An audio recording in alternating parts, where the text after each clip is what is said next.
ሰርቶ ጥሮ ግሮ ከሚያገኝ ይልቅ የባንክ ደብተራችሁን አውጡ አስተያየት የሚሰጡት ሰዎች አብዛኞቹ ኢትዮጵያውያኖች አይደሉም። እንደውም በጣም የገረመኝ በለው ታገኘው አለ ተመኘው ይሆንልሃል የሚል እነሱ አንዳንድ ጊዜ ሲሉ የሚሰሙት ከእግዚአብሔር ጋር የምንነጋገርበት ቋንቋ ነው ይላሉ። ሰው በልሳን ተሞላው ብሎ በርኩስ መንፈስ እንደተያዘ ሰው በመንቀጥቀጥ የክርስትና እውነት ለዓለም ጨውነት እንዴት ሊደርስ ይችላል? እግዚአብሔር ጋር የምንነጋገርበት የተለየ ቋንቋ አለ። በነገራችን ላይ ሂንዱይዝሞች በልሳን ይናገራሉ። ሰው የተሰላቸ ይመስለኛል። ከፍተኛ መሰልቸት ውስጥ የገባ ይመስለኛል። ከአዳራሹስ በኋላ ከግለቱ በኋላ ከሞቀታው በኋላ ከተስፋው በኋላ ከተነገሩ ድርብ ውሸቶች በኋላ ያለው ህይወት እንዴት ብናደርገው ይሻላል ብለው ሐሳብ ይሰጣሉ። የሆነ ቦታ ሄዶ ከተዘፈዘፈ በኋላ ላውጣህ የምትለው ጉልበት ይፈልጋል። እሱ ላይ ማድረግ የሚጠበቅብን ነገር የለም ወይ? ማናቸውም ስጦታዎች ቢሆኑ የሚመዘኑት በወርቁ ሚዛን በመጽሐፍ ቅዱስ ዓለም አድርጎ የተነሳቸው ጉዳዮቹ ምንድናቸው? ይከናወንልሃል፣ ይሆንልሃል፣ ይሳካልሃል። ከዩጋንዳ ይቻለው በተለይ ግን የገረመኝ ከናይጄሪያ አካባቢ ነው። ፒተር ያንግሪን በአገሩ መቃብር ጠፍቶ ነው ወይኛ አገር ሙት ሊያስነሳ የመጣ አሉ። አሁን የምናየው የጸጋ ስጦታ ከመንፈስ ቅዱስ ነው ወይስ ከሌላ? ምንድነው መስራት ያለብን? ከኛ የሚቆርብ ሰው በጣም ጥቂት ነበር። እነሱ ግን ይሄ የኔን መልክ አይነት ያላቸውን ጥቁሮቹን በሙሉ አሳምነው እንዲቆርቡ ያደርጓቸው ነበር። ጠየቁ ሰውየው።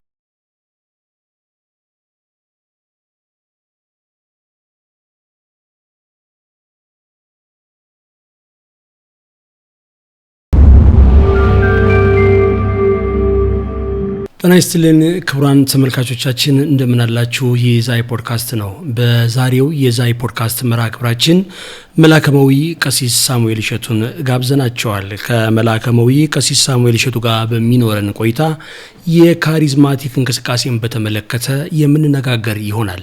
አስቀድመን ግን መላከማዊ ቀሲስ ሳሙኤል እሸቱ ማን ናቸው የሚለውን እንደው ከብዙ በጣም አጭሩን ለመግለጽ እንወርዳለን።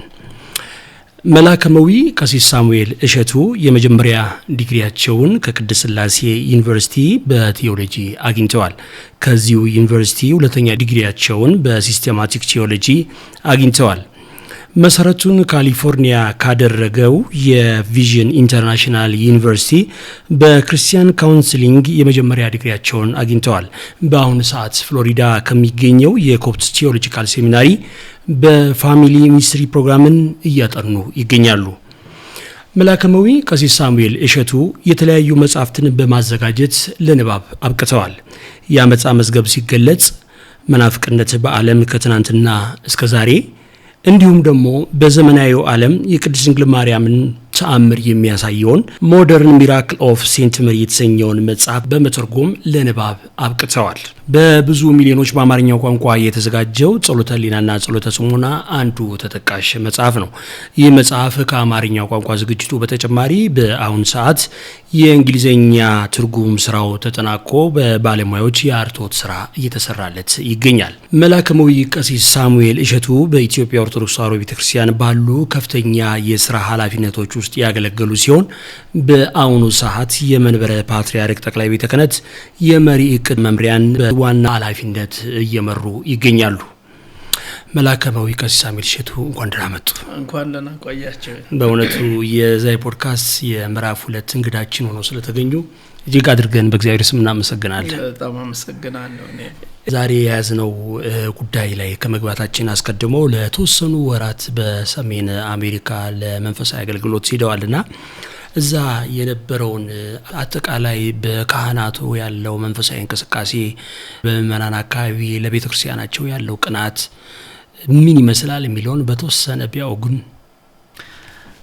በሰሜን አሜሪካ ያለው የኢትዮጵያ ኦርቶዶክስ ተዋሕዶ ቤተክርስቲያን መንፈሳዊ አገልግሎት በጣም ማስደሳች ማራኪና ብዙ በርካታ ስራዎችን እየተሰራበት ያለው እግዚአብሔር በራሱ ጊዜ ይህንን መርሃ ግብር በባዕድ ሀገር እንዲሰምር እንዲከናወን ያደረገው ነገር ነው ብዬ ነው ማስበው።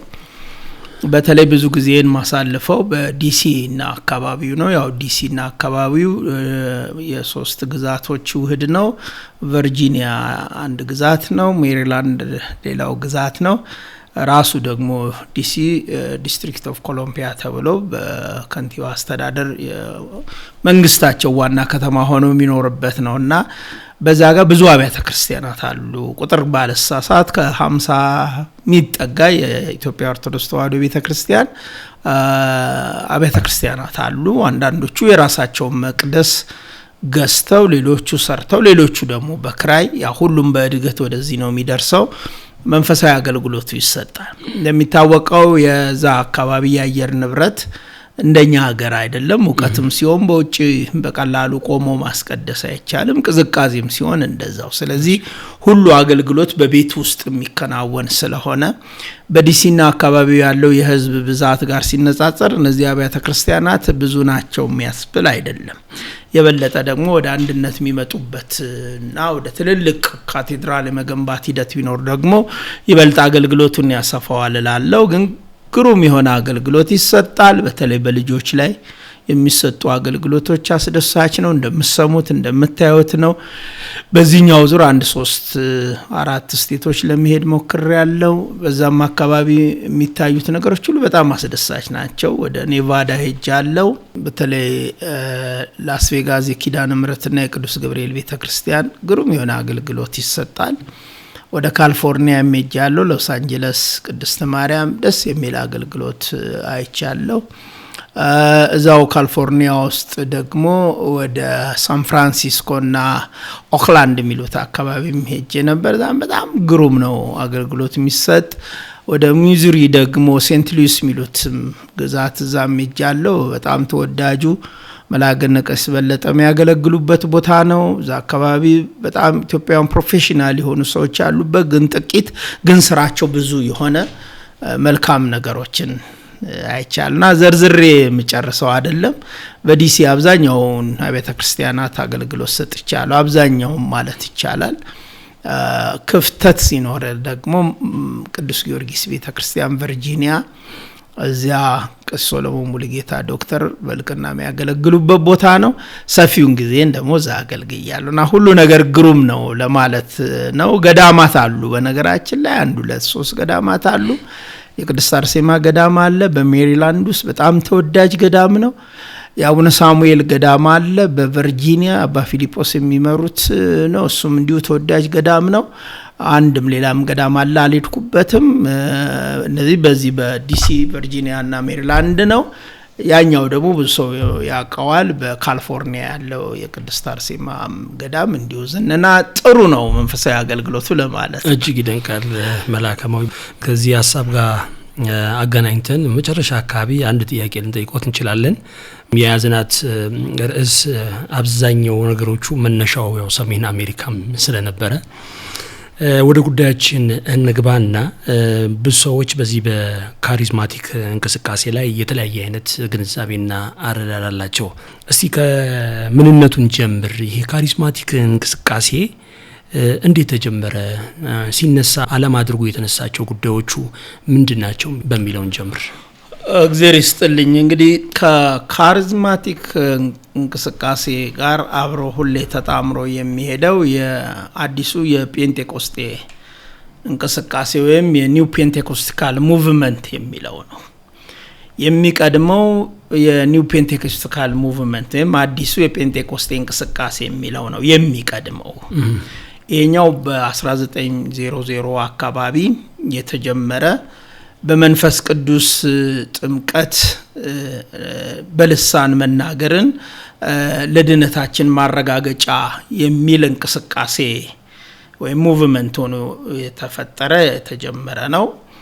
የካሪዝማቲክ እንቅስቃሴ ደግሞ ከዚያ በኋላ በ1960ዎቹ በፈረንጅ አቆጣጠር ነው ሁለቱንም መናገረው የተጀመረ ነው። ይሄኛው ደግሞ ስጦታውን ዳግም መተግበር የክርስቶስ ቤተክርስቲያን ዳግም በስጦታ ማስታጠቅ በሐዋርያት ዘመን የነበረውን ስጦታ አሁን አምጥቶ ወደ አገልግሎት ማዋል የሚል በዋናነት ትኩረት አድርጎ የካሪዝማቲክ ማለት በነገራችን ላይ ስጦታ ማለት ነው። ካሪዝማ የሚለውና ፈውስ፣ ተአምራት፣ ትንቢትና ይሄ ፋይናንሻል ፍሪደም ወይም ፕሮስፐሪቲ ጎስፔል የሚሉትን የብልጽግና ወንጌልን ይዞ የመጣ ነው ማለት ነው።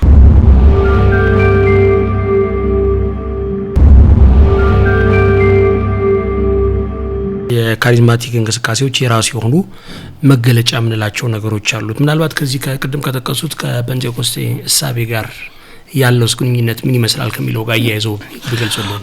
ግሩም። እንግዲህ የጴንጤቆስጤ እንቅስቃሴ ታሪካዊ ዳራ ስንመለከት ቅድም እንዳልኩት በ1901 አካባቢ በካንሳስ ግዛት ቶፒካ በሚባል ከተማ ውስጥ ቻርልስ ፓራም የተባለ አንድ የሜቶዲስት ቤተክርስቲያን አገልጋይ የነበረ ሰው ዳግመኛ ቡራኬና ቅድስና በመንፈስ ቅዱስ ጥምቀት የሚል ትምህርትን ይዞ ተነሳ። በነገራችን ላይ የስተት ትምህርቶች አብዛኛዎቻቸው ምንጫቸው ከግኖስቲክ ጀምሮ ወግዘቶች እስከ ተጠናቀቁበት እስከ 451 ድረስ ያሉ አውድ ውስጥ ነው የሚሽከረከሩት። ይሄ የሞንታኒዝም አስተምሮ በሁለተኛው ክፍለ ዘመን ተነስቶ በኋላም በኒቂያ እና በሌሎች ጉባኤያት ውስጥ የተወገዘ ትምህርት ነው።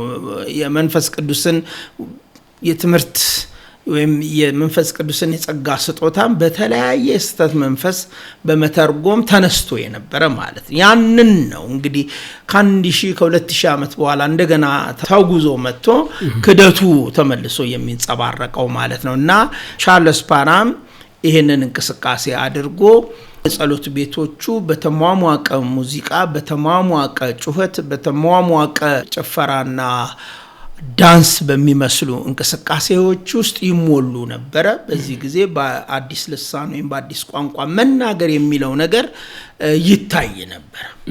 ቅድም እንዳልኩት እነዚህ እንቅስቃሴዎች እነ ሞንታነስ በጥንቷ ቤተክርስቲያን አድርገው ተወግዘዋል። እንደውም የአውሳቢዮስ የተባለው ቤተክርስቲያን ታሪክ ጸሐፊ አባት ዲቃላ መንፈስ ተሞልቶ በማይታወቅ ቋንቋ እየተቀባጠረ ቤተክርስቲያንን ስላወካት ከቁርባንና ከህብረቱ ተለይቷል ብሎ ሞንታነስ በዚያ ዘመን እንደውም እሱ ዘ ሰርድ ሪቨሌሽን ሶስተኛው መገለጥ በኔ ነው የመንፈስ ቅዱስ መገለጥ ብሎ እስከ ማመን የደረሰ ሰው ነበርና እሱና መሰሎቹ በእነዚህ ጉባኤያት በተከታታይ ተወግዘው ትምህርተ ክህደታቸው ተለይቶ ከቤተ ክርስቲያን የተለዩበት ከማህበሩ የተለዩበትና የስተት ትምህርታቸው ተነቅሶ የተጣለበት ዘመን ነው።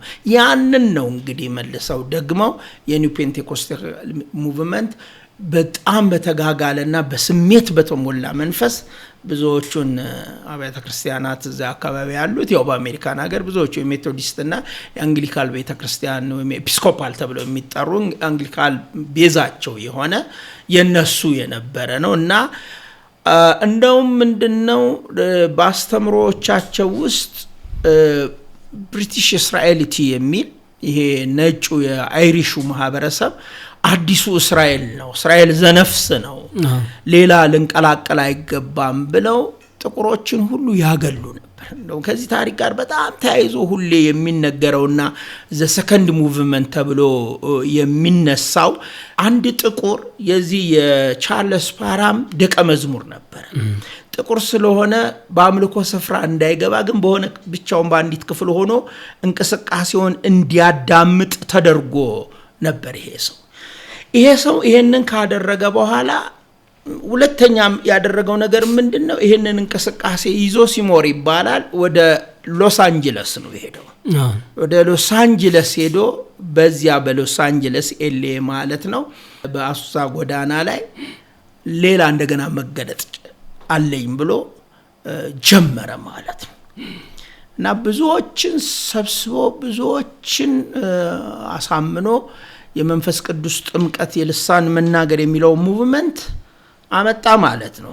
እንግዲህ ከሱ በኋላ ነው ካሪዝማቲክ እንቅስቃሴ የሚለው ሶስተኛ ሙቭመንት ሆኖ የተገለጠው ማለት ነው።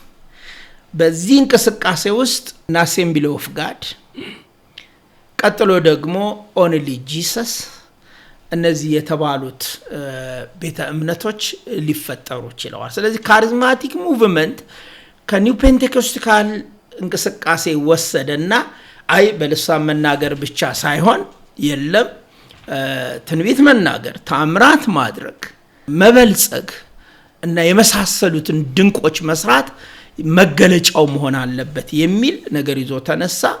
አንዳንዶቹ ቴክኒካል የሆኑ ነገሮች፣ አንዳንዶቹ ቲያትራዊ የሆኑ፣ አንዳንዶቹ ደግሞ አስማታዊ የሆኑ፣ አንዳንዶቹ ራሱ በርኩስ መንፈስ አሰራር በቤልዜቡል ያወጣው ሙላጋንንት እንደሚል ባጋንንት አለቃ የሚሰሩ ስራዎች ሆነው እንግዲህ በአሜሪካን ሀገር ከ1960ዎቹ በኋላ ይሄ እንቅስቃሴ ዓለምን ሊወር ችሏል ማለት ነው። አልፎ አልፎ እነዚህ እንቅስቃሴዎች ላይ የሚያጠኑ ሊቃውንት በ14ኛው ክፍለ ዘመንም በኋላም በ16ኛው የሪፎርሜሽን ዘመን ላይም አልፎ አልፎ በካቶሊክ ቤተክርስቲያንም እነዚህ እንቅስቃሴዎች እንደነበሩ ይናገራሉ ማለት ግን በዋናነት የአዲሱ ጴንጤቆስጤ እንቅስቃሴና የካሪዝማቲክ እንቅስቃሴ ፔንቴኮስቲካል ይቀድማል። ቀጥሎ ደግሞ ካሪዝማቲክ በ1960ዎቹ ተከትሎ አሁን ያለውን ነገር ይዞ መጥቷል ማለት ነው።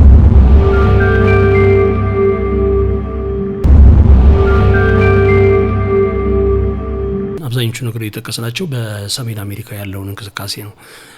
ይሄ ነገር እንግዲህ አድጎ በዓለማችን ላይ በስፋት የሚታይበት ሁኔታ አለ። በተለይም ደግሞ በአህጉራችን አፍሪካ ላይ ያለበት ሁኔታ ምን ይመስላል የሚለውን ምናልባት ከባህሪያቱ ጭምር አንዳንድ ጊዜ የሚታዩ ነገሮች አሉ።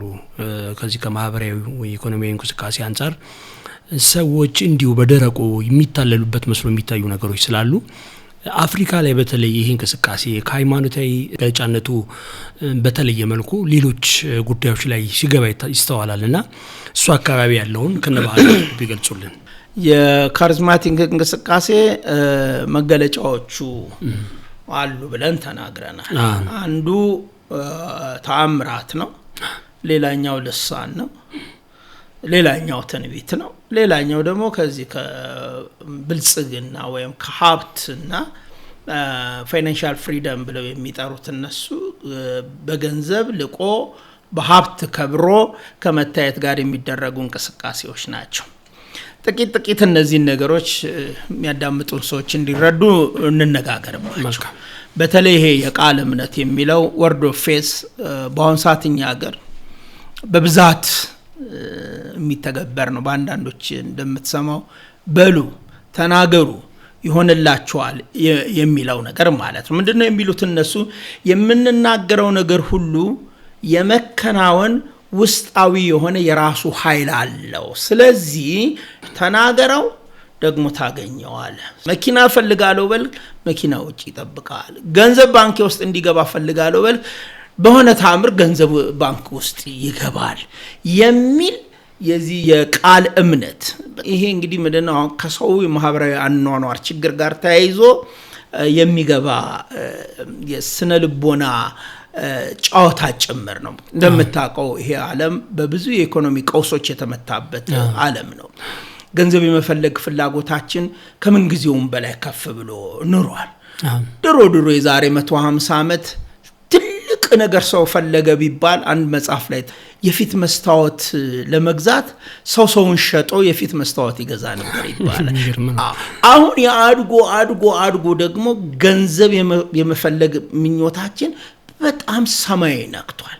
ስለዚህ ይሄ ትውልዱን በደንብ አድርጎ ይይዝልናል የሚል የእምነት ቃል ወይም ወርድ ኦፍ ፌዝ የሚለው ቃል በለው ታገኘዋለ ተመኘው ይሆንልሃል የሚል እምነትን አግልሎ መመኘትንና ማወጅን የእምነት ስፍራ እንዲወስድ ተደርጎ የሚደረግ እንቅስቃሴ ነው። በእኛ ሀገር በጣም ትምህርቱ ተስፋፍቷል። ይሄ ከቡዲዝም የተወሰደ ትምህርት ነው። የጋውታማ ቡዳ ትምህርት ነው። ይሄ ሳኮ ጋካይ ይባላል። ተመኘው ተናገረው ታገኘዋለህ የሚለው ትምህርት ማለት ነው። ይሄ ከክርስትና አስተምሮ ጋር ፈጽሞ ተቃራኒ ነው። ጌታ ይሄንን አላስተማረም። በእምነትና በስራ የሚገለጥ ህይወት ነው ክርስትና ውስጥ ያለው።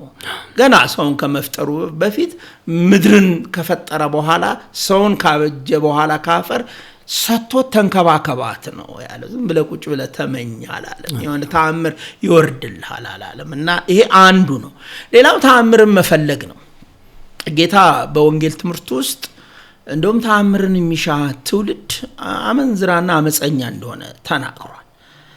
በነብዩ ዮናስ ከታየው ተአምር ውጪ ሌላ ተአምር የለም የሰው ልጅም እንዲሁ ነው እያለ ሞቱንና ትንሳኤውን የሚበልጥ በዓለም ላይ ምንም ተአምር እንደሌለ ሞቱንና ትንሳኤውን ካመንክ አንተ በቃ ይሄ ለድነት ማረጋገጫ መሆኑንና የተአምራትም ተአምራት መሆኑን ጌታ አስተምሮናል። ደግሞ ሰው በማመን ከቃሉ በሚገኝ እምነት እንጂ ከተአምራት አይደለም። ይሄ የካሪዝማቲክ እንቅስቃሴ አንዱ ትልቁ ስራው ተአምራትን መፈለግና ተአምራትን ማድረግ ለቤተክርስቲያን ፓወር ጉልበት ይሰጣል ብሎ ያስተምራል። ስለዚህ ከተፈጥሮ በላይ ሆኖ መገኘት ይላሉ። መለኮታዊነት መላበስ አሁን አብዛኛው ሰው ሁሉ አምላክ ነው የሚለው ትምህርቶች እየመጡ ያሉት ከዚህ ሐሳብ የተነሳ ነው። እነዚህም ዞሮ ዞሮ የምስራቃውያን ትምህርቶች ናቸው። ሂንዱይዝም የቡዲዝም ትምህርቶች ናቸው። በማናቸውም በሽታዎችና ሁኔታዎች ላይ ስልጣንና አቅም መኖር ይላሉ። እና አንዳንድ ተአምር ተብለው የሚታዩ ነገሮች ብዙዎቹ ድራማ ነው የሚመስሉ። እዚህ ለኛ ፒተር ያንግሪን የሚባል ሰውዬ በ1995 በእኛ በኢትዮጵያ አቆጣጠር እዚህ ኢትዮጵያ ውስጥ መጣ። አዋሳም መጣ።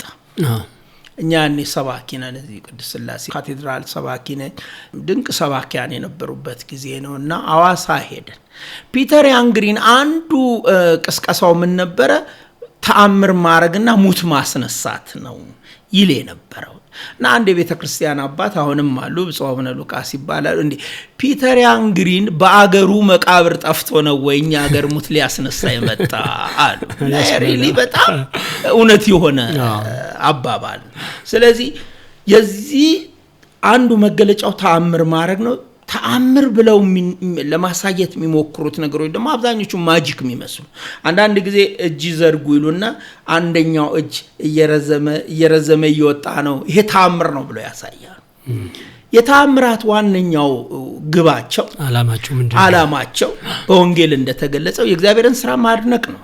እውሩ ሲበራ፣ አንካሳው ሲቀና፣ ለምጻሙ ሲነጻ፣ ዲዳው ጆሮው ሲከፈት ይሄ መስለኛል የተአምራት ዋና የቅዱስ መጽሐፍም የእግዚአብሔር ክብር እንዲገለጥ ነው። ግን እንዲህ አይነት ማጂካል የሆኑ ነገሮች ማሳየት የውስጥ ደዌ ፈውስ ብቻ አሁን ደግሞ የውስጥ ደዌም ቀርቶ ይከናወንልሃል፣ ይሆንልሃል፣ ይሳካልሃል። በጣም ሰውን ባጉል ተስፋ የመሙላት ነገሮች በዚህ በተአምራት ይታያሉ። ሶስተኛው በጣም ጎልቶ የሚታየው ሁላችንም የምናውቀው የልሳን እንቅስቃሴ ነው። እንደሚታወቀው በቤተክርስቲያን ትርጉም በጥንታውያን ቤተክርስቲያንም አስተምሮ ግሎሳ የሚለው ግሪክ ትርጉም ልሳን የሚለው ቃል በእያንዳንዱ መጽሐፍ ቅዱስ ክፍል ውስጥ በተጻፉበት አንደበት፣ ቋንቋ፣ ምላስ የሚለውን እነዚህን ነው የሚይዙት። በነገራችን ላይ የልሳን መሰጠት ዋነኛው የመንፈስ ቅዱስ ሀብቶ ነው ለቤተክርስቲያን በወቅቱ የተሰጠው ለኮሙኒኬሽን ውስተ ኩሉ ምድር ወፃ ነገሮሙ እስከ አጽናፈ ዓለም በፃ ነቢዮሙ ይሄ ቃላቸው እስከ ምድር ዳርቻ እንዲሰማ የኮሙኒኬሽን መግባቢያ ቋንቋ መንፈስ ቅዱስ ለደቀ መዛሙርቱ ለሐዋርያቱ መስጠት አንዱ ምክንያት ስለነበር ስለዚህ ተሰብስቦ መጥቶ የነበረው ያ ዲያስፖራ ቤተ አይሁድ ዲያስፖራ በገዛ ቋንቋችን ሲናገሩን ሰማቸዋለን ነው ያለው የጴንጤቆስጤ ዕለት ማለት ነው የርደተ መንፈስ ቅዱስ የቅዱስ ጴጥሮስ ንግግር። ስለዚህ ይሄ በሐዋርያት ሥራ ምዕራፍ 2 የተጠቀሰውም በማርቆስ ወንጌል ምዕራፍ 7 በሉቃስ ወንጌል ምዕራፍ 1 በአንደኛ ጴጥሮስ ምዕራፍ 3 ቁጥር 5 ሐዋርያት ሥራ ምዕራፍ 10 ሌሎችም ቦታዎች ቅዱስ ጳውሎስ ራሱ በቆሮንቶስ ላይ ስለ ልሳን የተናገረው ትምህርቶች ሁሉ ሊደመጥ ሊተረጎም ሊሰማ ሊታወቅ ስለሚችል ቋንቋ እንጂ ስለሌላ አይደለም። ይሄ የሚገርም ነገር አሁንም ከምስራቅ ሃይማኖቶች የተወሰደ ነው። በነገራችን ላይ ሂንዱይዝሞች በልሳን ይናገራሉ። ልክ ይህን ተመሳሳይ የሆነ ቡዲዝሞች ይህንን ያደርጋሉ። በዛርና በቃልቻ የሚያመልኩኝ ሀገር እንኳን ሳይቀር ተመሳሳይ ነገር ያወራሉ። ቅድም እንዳልኩት ለምሳሌ ኦንሊ ጂሰስ ከአሴምብሊ ኦፍ ጋድ ልክ ተገንጥሎ ወጥቶ የራሱን ትምህርተ ሥላሴን ክዶ እግዚአብሔር አንድ ገጽ አንድ ባህሪ ነው ያለው ብሎ ትሪኒቲን ከዶ ሃይማኖት ሲጀምር ግን እሱም በልሳን ይናገራል ተመሳሳይ የሆነ ማለት ስለዚህ ይሄ ፍጹም በቤተክርስቲያን አስተምሮ እነዚያው በካሪዝማቲክ ሙቭመንት የመጡት መገለጫዎች ስተቶች ናቸው ማለት ቋንቋዎቹ የሚጠኑ ነገር ናቸውስ ምንድነው የስነ ቋንቋ ሰዎች ባብሊንግ የሆነ ነው ምንም በስነ ቋንቋ እንደው ተመደበው ተፈርጀው ነው የስነ ቋንቋ ባለሙያ አይደለም ባነበብኩት መጠን ግን ሊተረጎሙ ሊሰሙ የሚችሉ ቋንቋዊ ይዘት ያላቸው ግን አይደለም ተነሱ አንዳንድ ጊዜ ሲሉ ቢሰሙት ከእግዚአብሔር ጋር ምን ነጋገርበት ቋንቋ ነው ይላሉ እግዚአብሔር ጋር ምን ነጋገርበት የተለየ ቋንቋ አለ እግዚአብሔር ይሄንንም ምክንያቱም መድኃኒታችን ኢየሱስ ክርስቶስ ይሄንን አላስተማረን እናንተ ግን በመጸልዩበት ጊዜ በልሳን ተናገሩ ብሎ ጌታ አልተናገረም የልሳን መነገር በቤተክርስቲያን ዋናው ነገር የቋንቋ ሀብት መሰጠት ነው የመንፈስ ቅዱስ ሀብት ለወንጌል አገልግሎት በጉባኤው ላይ ልሳን ከተነገረ በጥንቷ ቤተክርስቲያን የወንጌል ሐሳቡ ላልሰሙ የምስራቹን እንዲያደምጡ ይሄንን ሀብት መንፈስ ቅዱስ ሰጠ ስለዚህ ለሐዋርያዊ አገልግሎት ብቁ ሁኑ ተዘጋጁ የማለት መልእክት ነው በኋላ ግን ቤተክርስቲያን ምድርን ሁሉ በከደነችበት ጊዜ ይሄ አገልግሎት ብዙም አስፈላጊ አልነበረም ማለት ነው ምክንያቱም ሰው በሚሰማውና በሚያውቀው ቋንቋ ራሱ ዘው ባለቤቱ በካልቸሩ ተጠምቆ አውቆ አገልግሎቱን ይሰጥ ስለነበረ ማለት ነው ሌላኛው ከዚህ ጋር ሁሌ የምናየው ፕሮስፐሪቲ ጎስፔል ምድሩን ሁሉ አጥለቅልቋል በነገራችን ላይ እንደውም ኢየሱስ ከበርቴ ነበር ይሁዳ እንኳን ሲሰርቀው አያቅም ነበር ግን ጌታ ለቀበሮች ማደር ያላቸው የሰው ልጅ ራሱ የሚያስጠጋበት የለም ይያለ ነበር የሚናገረው እነሆም አንድ ነገር እንኳን አትያዙ ይያለ ነው ለአገልግሎት ደቀ መዛሙርቱ ሲሄዱ ቢቀበሏችሁ ሰላማችሁን ስጧቸው ባይቀበላችሁ እግራችሁን ትባርካችሁ ውጡ ዲዳኬ የተባለው የቤተክርስቲያን የመጀመሪያው የሕግና የሥርዓት መጽሐፍ አንድ አገልጋይ በአንድ ከተማ ውስጥ ከ3 ቀን በላይ እንዳይቆይና ሲገባ ምእመናን እንዲቀበሉ ሲወጣ ምእመናን እንዲሸኙት እንጂ ሀብት እንዳይቋጥር እንኳን ያስተምረናል ይነግረናል የብልጽግና ወንጌል ግን ይሄ አሁን ተቀይሮ አጠቃላይ ነገሩ ምድራዊ እንዲሆንና ክርስትና በማህበረሰብ ውስጥ ያለው የጨውነት ሚና ካንቱ እንዲሆን እየተደረገ ይሄ በሌሎች ቤት ብቻ አይደል እኛም ቤት ራሳችንም ጋር እየደረሰ ያለ አሁንም ምን ሰማው ነገሮች ሁሉ የዛ ውጤቶች ናቸው ስለዚህ ይሄ እንቅስቃሴ በተለይ በአፍሪካ ውስጥ በነገራችን ላይ አውሮፓ በጣም በሚያሳዝን ሁኔታ እምነት በጣም እየወረደ ሳይሆን ሰሞኑን እንኳን በለንደን የተከሰተውን አንድ ጥንታዊ ቤተክርስቲያን ወደ መስጊድነት ሊሸጥ ሲል የሰርቢያን ኦርቶዶክስ ቤተክርስቲያን ናት ገስታ ይሄን የሚያሰለ የጥንት ክርስትና ወንጌል የተሰበከበትን ቤት ከክርስትናው ጋር ተጻራሪ ማለት ባስተምሮ ማለት ነው ላለ ቤተ እምነት አይሸጥም ብላ የሰርቢያን ኦርቶዶክስ ገስታ ወደ አገልግሎት ያለች እኔ ባይኔ ያየሁት አሁን ይሄን መርሃ ግብር የሚከታተል ሰው አሜሪካን ሀገር በዚህ በዋሽንግተን አካባቢ ሚኒሶታ ሮድ ላይ ትክክለኛ ነኝ እዛ ላይ አንድ የሜቶዲስት ቤተክርስቲያን እንዳለ እኮ ነው ያው የዛ ሀገር አሰራር ቤተክርስቲያን ይታወቃል ታሽጦ መሐመድ ሞስክ ይላል ፎቶ ሁሉ አንስቼዋል በዚህ ደረጃ ለመውደቁ ለመውረዱ ምክንያቶቹ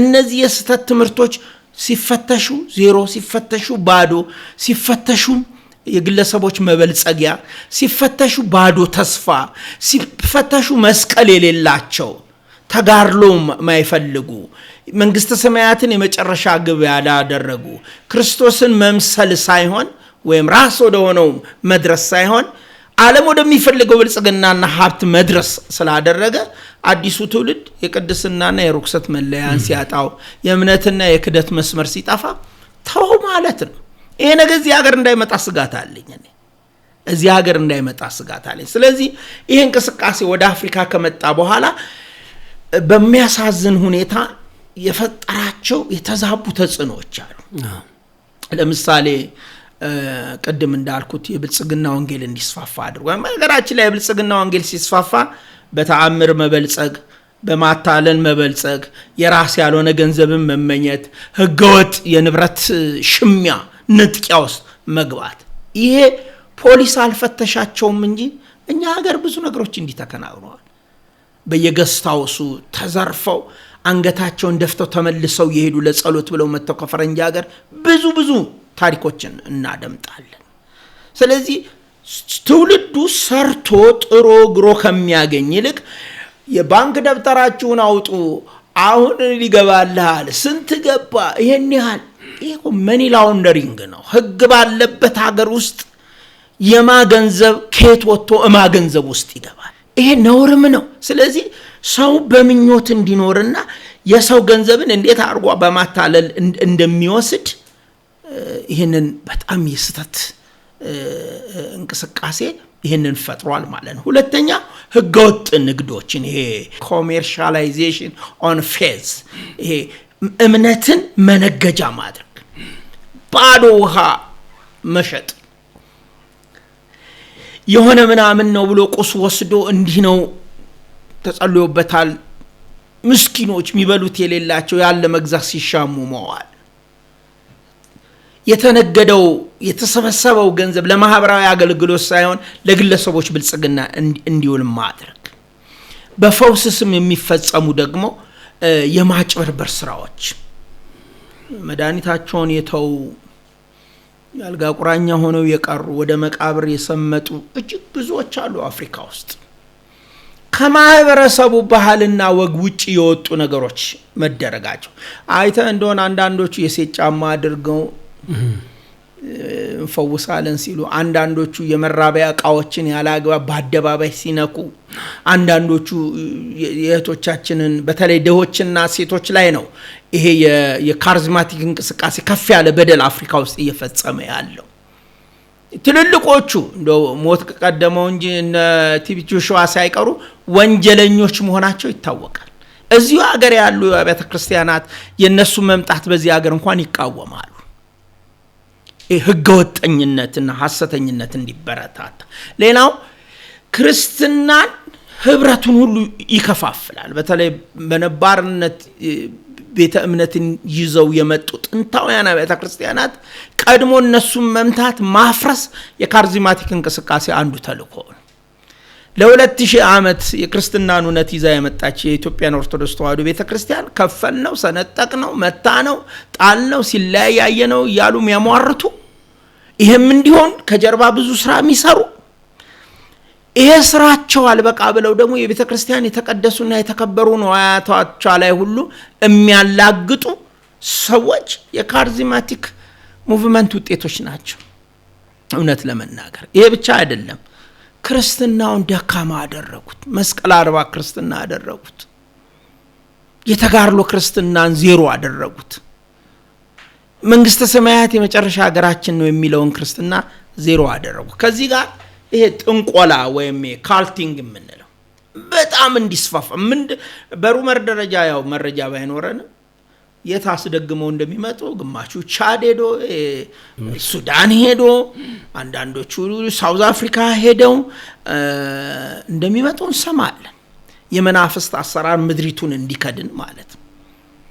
መናፍስት ደግሞ ምድሪቱን ሲከድን ጸብ ነው የሚነክሰው፣ መለያየት ነው የሚነክሰው፣ ደም መፍሰስ ነው የሚነክሰው። አምታችና ጉበኛ ትውልድ ነው እንዲበዛ የሚደረገው። የእግዚአብሔር መንፈስ ከከተማዋ እየራቀ ስለሚመጣ፣ ስለዚህ ይሄ በአፍሪካ ውስጥ ይሄንን የመሰለ ውጤታቸው በጣም በጣም በጣም ጎልቶ ይታያል ነው ብዬ የምናገረው መምህር።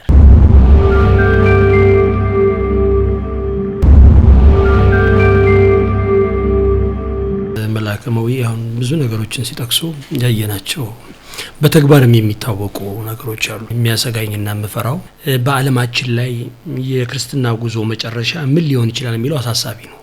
በተለይም በአውሮፓ አካባቢ ያለው የክርስትና መዳከም አሁን በትላልቅ የዜና አውታሮች የምናዳምጣቸው ነገሮች አሉ።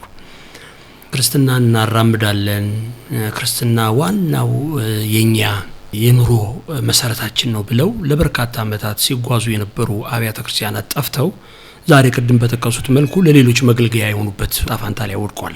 አውሮፓ ላይ ያሉት ወይም ደግሞ የዚህ አሁን የካሪዝማቲክ እንቅስቃሴን በለው የፔንቴኮስቴ እንቅስቃሴን በለው የነዚህ መጨረሻ ትውልዱ ወደ እምነት የለሽነት የሚገፋፉበት ደረጃ ላይ ተደርሷል። አሁን በእኛ ሀገር ላይ ያለው ነገር በተለይም ቅድም ከተጠቀሱትም ታሪክ አንፃር ከኢትዮጵያ ቤተክርስቲያን አውጥቶ እምነት አልባ የማድረጉ እንቅስቃሴ በስፋት የታየ ነው፣ በተለይም ወጣቱ ትውልድ ላይ ማለት ነው። እሱ ላይ ማድረግ የሚጠበቅብን ነገር የለም ወይ? ምንድነው መስራት ያለብን? ጥያቄውን ከመመለሴ በፊት ይሄን መርሃ ግብር የሚሰሙ ሰዎች ስለ ጸጋ ስጦታ ሊረዱት የሚገባ የቤተክርስቲያን ትምህርትና እውነት አለ። ማናቸውም ስጦታዎች ቢሆኑ የሚመዘኑት በወርቁ ሚዛን በመጽሐፍ ቅዱስ መመዘኛው እሱ ከጣላቸው ተጥለዋል ማለት ነው። እሱ ካጸደቃቸው ካሳለፋቸው አሳለፈ። ልክ ቴስት ማድረጊያው ይሄ ነው። በእኛ በኦርቶዶክስ ቤተክርስቲያን ደግሞ ከዚህ በተጨማሪ ማናቸውንም የጸጋ ስጦታዎች ቴስት የምናደርግበት ቅዱስ መጽሐፍ ትውፊትና የአባቶች ውሳኔዎች ናቸው። አሁን የምናየው የጸጋ ስጦታ ከመንፈስ ቅዱስ ነው ወይስ ከሌላው ነው? ፍሬውም መለየት። አሁን የምናየው የጸጋ ስጦታ ተብሎ የሚደረጉ እንቅስቃሴዎች ያንጻል ክርስትናው ወይስ ያፈርሳል? ይሄ መታየት መቻል አለበት። ሲከፋፍለው እንዳምቤባ ሲበጣጥሰው ካየን አደጋ ነው ማለት ነው። ለግለሰብ መክበሪያና መጠቀሚያ እንዲሆን ከተደረገ አደጋ ነው ማለት ነው። አያንጽም ማለት ነው። ሐዋርያውም የነገረን ይሄንን ነው። የቀድሞ አባቶቻችንስ በዚህ ስጦታ ኖረውበታል፣ አልፈውበታል። ሰው በልሳን ተሞላው ብሎ በርኩስ መንፈስ እንደተያዘ ሰው በመንቀጥቀጥ የክርስትና እውነት ለዓለም ጨውነት እንዴት ሊደርስ ይችላል? አበው ይሄንን አለፉ ወይ? አትናቴዎስ ይሄን አልፈዋል። ዮሐንስ አፈወርቅ እና ቄርሎስ አእማድ የተባሉ ቤተክርስቲያን አባቶች ይሄን አልፈውበታል ወይ? ደቀ መዛሙርቱ ጌታ ራሱስ በዚህ ላይ ትምህርት ነበረው ወይ? ስለዚህ ይሄን መመርመር የመጨረሻው የቤተክርስቲያንን አንድነትና ህብረት ወይም የክርስትናን ውበት ይጠብቃል ወይስ ያፈርሳል ወይ ነው። ይሄን ካልን በኋላ አዲሱ ትውልድ በዚህ መነሻነት በተለይ ትልልቅ የቤተክርስቲያን የሥነ መለኮት ሊቃውንት እንደነ ፖልስኪ ያሉ የራሻ ኦርቶዶክስ ቤተክርስቲያን በመከራው ጊዜ በኮሙኒዝም ጊዜ መከራውን ያለ መሰቀቅ ተቀብለው ቤተክርስቲያኒቱን እዚህ ያደረሱ ወደ ስረ መሰረታችን እንመለስ ብለው ደጋግሞ የሚጽፉት ጽሁፎች የሚናገሩ ስብከቶች ነበሩ። ሌት ካምሶ አወሩት ይያሉ ተመልከት። አሁን በራሻ ያለውን ብሔራዊ አንድነት ጥንካሬ የኦርቶዶክስ ቤተክርስቲያን አቅፋ ስለያዘችው ምንም ይሁን ስርዓተ መንግስቱ ሀገረ መንግስቱ ግን በብዙ ጫና ውስጥ እንኳን ሆኖ አለ። ፖለቲካ ሊመስል ይችል ይሆናል። ስለዚህ በተቻለ መጠን አዲሱ ትውልድ እስቲ ወደ ኋላ ወደ ትምህርት ሐዋርያት ዞር ብለን እንመልከት፣ ወደ ወንጌሉ እውነት ዞር ብለን እንመልከት። የሚሸቅጠውን የሚያጋግጠውን የሚያብለጭ ምክንያቱም ሰይጣን መስሎ ቢመጣ ኖሮ ማንም ሰው አይሳሳትም ነበር። ራሱ ቅዱስ ጳውሎስ እንደነገረን እስመለልዩ ሰይጣን ይመስል ከመመላከ ብርሃን ሰይጣን ራሱ የብርሃን መልአክ መስሎ እንዲመጣ አገልጋዮቹም የጽድቅ አገልጋዮች መስለው እንዲመጡ ራሳቸውን ይለውጣሉ እንዳለ ይሄ የብርሃን መልአክ ተመስሎ የጽድቅ አገልጋይ መስሎ የሚመጣውን አዲሱን የካሪዝማቲክ የውሸት እንቅስቃሴ አዲሱ ትውልድ ቆም ብሎ መመዘን መቻል አለበት። ከተጋጋለው ሙዚቃና ከተጋጋለው ስሜት ውጭስ ያለው ህይወት ምን ይመስላል ብሎ መመርመር መቻል አለበት። በነገራችን ላይ በአሁን ሰዓት በዘመናዊ ዓለም ትልቁ ፈውስ በተረጋጋ አምልኮ ውስጥ በጽሞና በጾም በጸሎት የሚመራው ህይወት ለሜንታል ዲስኦርደር፣ ለጭንቀት፣ ለድብርት፣ ለመቆዘም ሁሉ መፍትሄ እየሆነ እየመጣ ነው። ይሄ የኛ ቤተክርስቲያን ስርዓት ማለት ነው። ቅዳሴያችን ልክ ነው፣ መጠን ያለው ነው። ማንም ሰው እንደ ልቡ ዝም ብሎ የሚጮህ አይደለም። የጸሎት ህይወታችን የተረጋጋ ነው። መቅደሶቻችን በጭፈራ የተሞሉ አይደሉም። ስለዚህ አዲሱ ትውልድ ይሄንን አይቶ ነው ወደዚህ መምጣት ያለበት መረዳት ያለበት ከአዳራሹስ በኋላ ከግለቱ በኋላ ከሞቀታው በኋላ ከተስፋው በኋላ ከተነገሩ ድርብ ውሸቶች በኋላ ያለው ህይወት የሚለውን አይቶ ራሱን ከነዚህ ጸጋ ስጦታዎች አሁን ቅድም ባስቀመጥኩት 4 ፍሬም ውስጥ አስገብቶ ማየት መቻል አለ። ቤተክርስቲያን ያው በነገራችን ላይ ይሄ ዘመኑ ሁሉ ጊዜ አዳዲስ ነገር የሚፈጠሩበት ዘመን ነው። ዘመኑን ዋጁ የሚለን ቅዱስ ጳውሎስ ዝም ብሎ አይደለም። መዋጀት ማለት ማየት ማሽተት መረዳት ምን ተፈጠረ ምን ተከናወነ ነገሮች የቱ ጋር ደርሰዋል እነዚህ የደረሱ ነገሮችን ከክርስትናው እውነትና ከክርስትናው አስተምሮ አንፃር እንዴት መልሳላቸው የሚለውን ማየት ማለት ነው።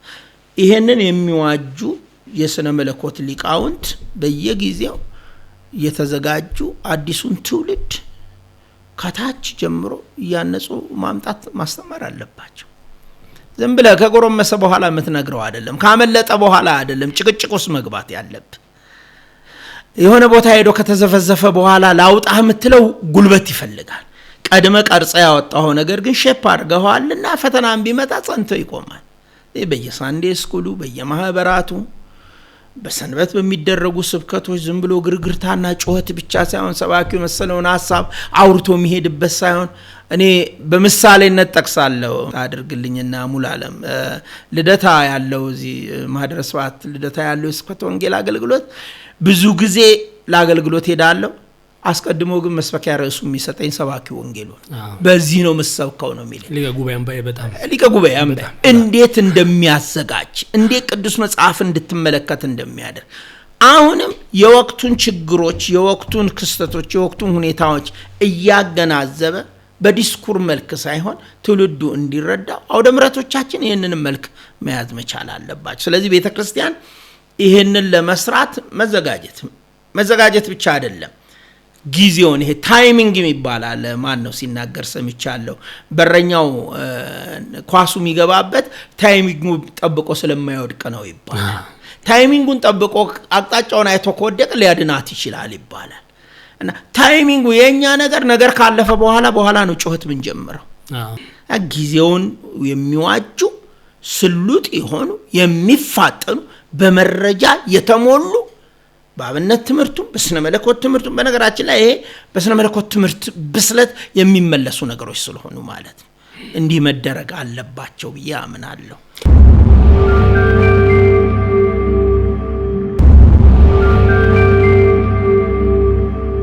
እኔ ብቻ ይዩት መስሎኝ ነበር ልደታ አካባቢ ያለውን የስብከተ ወንጌል እንቅስቃሴ እርሶም አይተውት ስላደነቁት በጣም ነው ደስ ያለኝ። ጥሩ ስራ እየተሰራ ነው ያለው። በዚሁ አጋጣሚ እኛም ሳናደንቀው አናልፍ። ሰሜን አሜሪካ አካባቢ ካሉት አህጉረ ስብከት ብዙ ወጣቶች በእንግሊዝኛ መዝሙርን ያቀርባሉና ዝማሬውን በሚያቀርቡበት ሰዓት በተለያዩ የማህበራዊ ድረገጽ አማራጮች ይለቀቃሉ። በኢንስታግራም ይለቃሉ፣ በቲክቶክ አይቻለው፣ በዩቲዩብ አይቻለው፣ በፌስቡክ አይቻለውና ዝማሬው ከሚፈጥረው መንፈሳዊ ደስታ በተጨማሪ የታዘብኩት ነገር ከስር ያሉ አስተያየት ሰጪዎች ላይ ነው። አስተያየት የሚሰጡት ሰዎች አብዛኞቹ ኢትዮጵያውያኖች አይደሉም። እንደውም በጣም የገረመኝ አፍሪካኖች አሉ በብዛት ከሩዋንዳ ከዩጋንዳ ይቻላል። በተለይ ግን የገረመኝ ከናይጄሪያ አካባቢ ነው። እንዲህ አይነት ተረጋጋ አምልኮት ከሚፈጸምበት ቦታ ተገኝቶ በፈጸም ደስ ይለኝ ነበር የሚሉ ነገሮች አይቻለሁ። ቅድም ካሉት ነገር ጋር አብዛኞቹ የአፍሪካ አብያተ ክርስቲያናት ተብለው በሚጠሩበት ቦታዎች ከሚደረጉት እንቅስቃሴዎች አንፃር ሰው የተሰላቸ ይመስለኛል። ከፍተኛ መሰልቸት ውስጥ የገባ ይመስለኛል። በደንብ አይተው ከአሜሪካ ካለው መንፈሳዊ እንቅስቃሴ አንፃር እንዲመልሱልኝ የፈለኩት ነገር ይሄ ነው። እዛ አካባቢ የተሰራ ያለው ስራ በእኛ ማህበረ ምእመናን ብቻ ከማቆም ይልቅ እዛው አካባቢ ያሉ ጥቁር አሜሪካውያንን ኢቭን ነጮችንም ጭምር ያካተተ እንዲሆን ከማድረግ አንፃር አፍሪካ አካባቢ ያሉ አህጉረ ስብከቶች ደግሞ ይህንን ስራ በደንብ አድርገው እንደ በብዙ ቅዱስ አቡነ ጳውሎስ ጊዜ የተጀመረው ነገር እናስታውሳለን። ሳውዝ አፍሪካ ላይ የተጠመቁ ብዙ የደቡብ አፍሪካ ተወላጆች እንደነበሩ እንዲህ አይነቱ ነገር ላይ መስራት ላይ ያለን ነገር እንዴት ብናደርገው ይሻላል ብለው ሐሳብ ይሰጣሉ።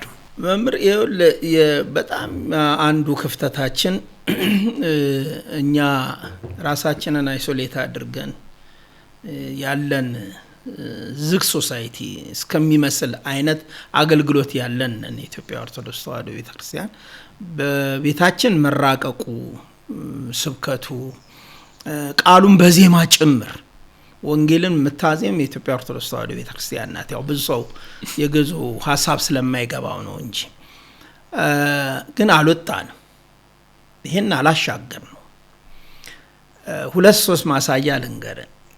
አንዴ አሁኑ ጠቅላይ ስራ አስኪያጅ የሆኑት አቡነ ሳዊሮስ ኬንያ፣ ኡጋንዳ እና ሩዋንዳ ይዘውኝ ሄደው ነበር። አብረን ሄደን ማለት ነው። እና ኡጋንዳ በነበረው መርሃ ግብር ላይ አንዲት የቤተክርስቲያን ትልቅ እህት በማህበረ ቅዱሳንም ታገለግል የነበረች በጊዜው አምባሳደር ነበረች። እዛ ስሟን እዚህ መጥቀስ አልፈልግም። አንቱ ነው የሚባለው መሰለኝ አምባሳደር ነበሩና ትልቅ ምሳ ኤምባሲ ውስጥ አዘጋጁ። ኡጋንዳ ያሉ የሃይማኖት መሪዎች በሙሉ ተጠርተዋል። ለብፁዕነታቸው ለመጀመሪያ ጊዜ እንግዲህ ወደ ሀገረ ስብከቱ ተመድበው ሲሄዱ ነውና ያንን ለማስተዋወቅ ሴትዋ ትልቅ ኦርቶዶክሳዊ እናት ናቸው። አሁን ይተው ይኖሩ ዛላቅ እና የካቶሊክ፣ የግሪክ ኦርቶዶክስ፣ የፕሮቴስታንት ኢቭን የሙስሊም ቤተ እምነቶች ሁሉ መተው ነበር ኤምባሲው ባዘጋጀው ምሳሌ።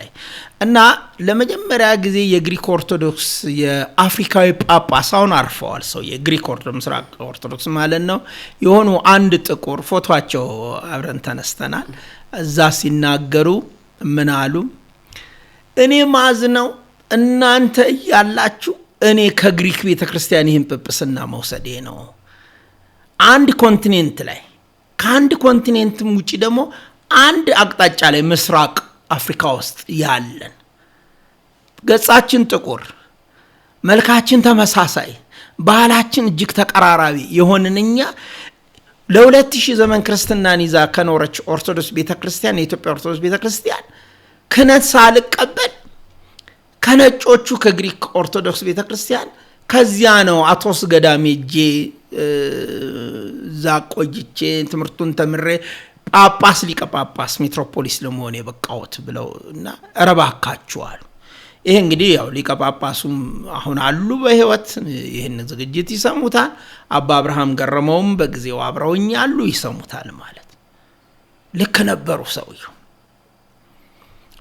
ደቡብ አፍሪካ ሜጄ እነ ፋዘር ደሌዛ ሌሎቹም አሉ። የኛ የአገልግሎት ክፍተት እነሱን ሁሉ ለሁለት ከፍሏቸዋል። በደንብ ስለማናያቸው በደንብ ስለማናው እንዲህ አይነት አገልግሎት በሁለት ነው የሚከፈለው። አንደኛ የቋንቋው ባለቤት የሆኑ ሰዎች ሄደው እንዲያገለግሉ ነገር ማመቻቸት ነው፣ ሌላ አማራጭ የለም። ሁለተኛው ደግሞ ከዚያው ከማህበረሰቡ አምጥቶ ትሬኒንግ ሰጥቶ የራስ አድርጎ አገልግሎቱ ላይ እንዲሄዱ ማድረግ ነው። ይሄ ናይሮቢም አይተናል። የኮፕት ኦርቶዶክስ ቤተክርስቲያን ሆስፒታል ሄደን ይሄንን አይተናል። የግሪክ ኦርቶዶክስ ቤተክርስቲያን ሄደን አይተናል። አገልግሎቱን እንዴት እንደሚሰጡ ደቡብ አፍሪካ አሁን ሰሞኑን የሞቱት አቡነ ማርቆስ የተባሉት ጳጳስ በአጋጣሚ ከኢትዮጵያ ጋር ብዙ ታሪክ ያላቸው ሰው ናቸው። እዛ ስናገለግል ሄደን ገዳም ውስጥ ራስተንበርግ አካባቢ ቅዳሴ አብሬያቸው ቀደስኩና ከኛ የሚቆርብ ሰው በጣም ጥቂት ነበር። እነሱ ግን የኔን መልክ አይነት ያላቸውን ጥቁሮቹን በሙሉ አሳምነው እንዲቆርቡ ያደርጓቸው ነበር። ጠየቁ ሰውየው ምን እየሰራችሁ ነው? ወይ የራሳችሁን አላበቃችሁ ወይ ሌሎቹን ከፍ አላረጋችሁ? ይሄ እንግዲህ እዛ የነበሩ ካህናት ምስክር ናቸው። ስለዚህ ቤተክርስቲያኒቱ እዚህ ላይ ስራ መስራት አለባት። በሰሜን አሜሪካ ያለውና በአውሮፓ ያለው አዲሱ የእግዚአብሔር መንፈስ ቅዱስ አሰራር ድንቅ ነው። በተለይ በቅዱስ ያሬድ ሀብት ላይ ማመን ነው የሚያቀተው። ተክሌ ሲዘምሙ እኔ የዜማ ባለቤት አይደለሁም ቅዳሴ ቀድሶ ከመውጣት ውጪ ሳያቸው እንደው በቃ ማመን ነው የሚያቀተው። እዛ ረጅም ዘመን ጉባኤ ቤት ኖረው ከመጡት መምራን ባልተናነሰ ነው ማህሌቱን የሚመሩት። ራሳቸው ዚቁን እየጸነጸሉ መልኩን እየጸነጸሉ በማመን በሚገርም መልኩ በዚህ ሰዓት ነው መደወል ያለበት ብለው ይያሉ። ይሄ በጣም ኢንስፓየርድ ያደረገ ነው። ሰባኪያን አሉ በጣም ጎበዝ ሰባኪያን። እንደው አንዱን ጠቅሼ አንዱን መተው አስቸጋሪ ስለሚሆን የምሕረት መልአኩን ሰምተናል። ዲቤት አድርጎ ፕሮቴስታንቱን በዝረራ እንደጣለ ጎርጎርዮስ ደጀኔ በጣም ጎበዝ ሰባኪ ነው የቀሲስ ደጀኔ ልጅ።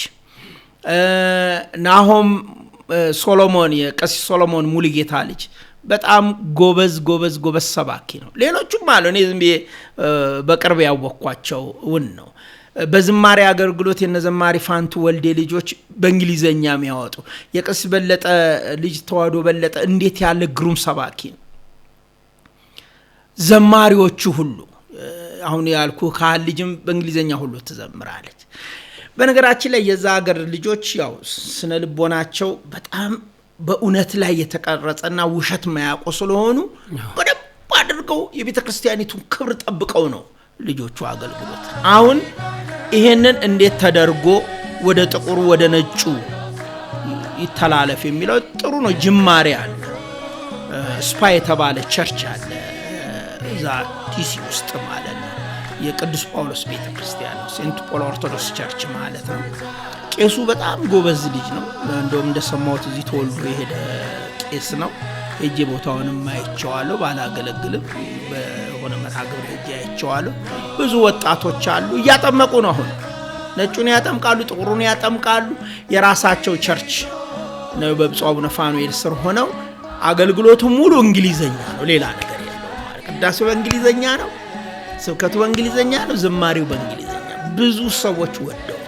ግርግርታ የለውም፣ ጫጫታ የለውም፣ ዳንስ የለውም፣ ድራማ የለውም። ከልብና ከልብ ብቻ ከሰማይ አምላክ ጋር መገናኘት፣ መጸለይና ቆርቦ መውጣት። ይሄ ጥሩ ጅማሬ ግን እይታ ይፈልጋል፣ ክትትል ይፈልጋል። አዲሱ ትውልድ በጣም በመብትና በነጻነት ላይ የተመሰረተና የሌላን ሰው መብት ላለመንካት በጣም ጥንቁቅ ስለሆነ አንዳንድ የስተት ትምህርቶች ዘልቀው እንዳይገቡ መብት የሚመስሉ ይሄ እንዳይበርዙ ይሆናሉ ማለት አለ። ስጋት ማውራት ነው፣ ክትትል ይፈልጋል እንጂ በሰሜን አሜሪካ ያለ ስራ በጣም ግሩም ነው። በተለይ ማናቸው መዘምር ተክሌ ልጆቹን በማስተማር እየሰሩ ያሉት ስራ፣ ሌሎቹም መሪጌቶች ሁሉም እኔ ይቅርታ ይደረግልኝ ከሌን ስም ጠርቼ ከሌን በማለቴ ስለሚከብድን በርካታ ጎበዝ ልጆች በሄድኩበት ቦታ ሁሉ ተፈጥረዋል። በጣም እኔ ጋር ታርፋላችሁ ኢትዮጵያ ስትመጡ ግድ የለ ቅዱስ አባታችንን ታገኛላችሁ። ጳጳሳት እንዶ ይቻላል ይላሉ። በቃ ይገርናቸው ለሁሉ ነገር። በኢትዮጵያ ኦርቶዶክስ ቤተክርስቲያንም ትሰብካላችሁ እና አሁን ጥሩ ነው። በዚህ በሰበካ ጉባኤ ስብሰባ የምህረት የዲያቆን ምህረት መላኩ ነገር ተነግሯል። ወደፊት እነዚህ ልጆች እንዲመጡ የጥምቀት መርሃ ግብር እንዲመሩ፣ የመስቀል መርሃ ግብር እንዲመሩ፣ ስፒች እንዲያደርጉ የኢትዮጵያ ወጣቶች በተለይ የደና ቤተሰብ ልጆች ናቸው የሚባሉት ቤተክርስቲያን የመሄድ ፍላጎታቸው የወረደ ነው። እነሱ አውሮፓውያን ናቸው እዚህ ቁጭ ብለው ልባቸው፣ እዛ ያሉት ደግሞ አውሮፓና አሜሪካን ሆነው ልባቸው ኢትዮጵያዊ ነው።